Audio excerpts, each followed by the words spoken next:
ఏ పూలు తేవాలి ఈశ్వరా నిన్ను ఎట్లా పూజించాలి శంకరా ఏ పూలు తేవాలి ఈశ్వరా నిన్ను ఎట్లా పూజించాలి శంకరా కోటి మహిమలతోని కొలువైన కోటప్ప నిన్ను పూజించిన జన్మే ధన్యమయ్యా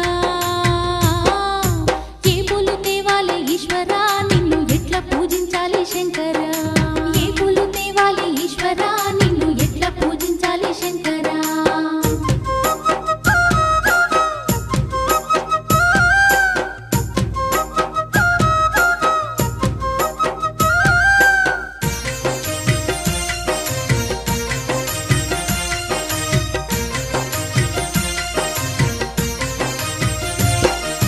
దివ్య మంగళ రూపం దీనుల కాచే హస్తం దిక్కులన్నీ ఏలే సక్కాని శంకర